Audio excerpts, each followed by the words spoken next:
Hello everyone. In today's tutorial, we will learn how to add a new section to your website using OfficeIQ Studio.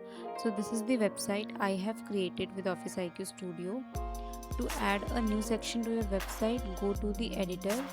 Here I want to add a new section after the header. So I'll click on edit and then select this section.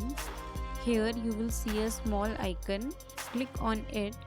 Now you need to describe the section you want to add. Make sure to be specific about what you want.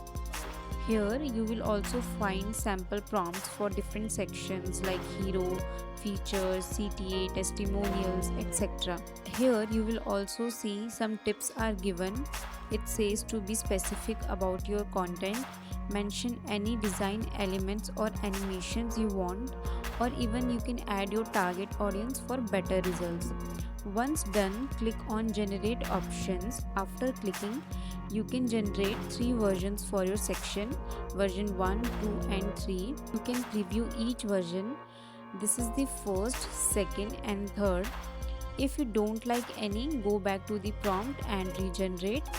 I like the third version, so I will click on choose this version, and that's it. The new section is added to my website instantly.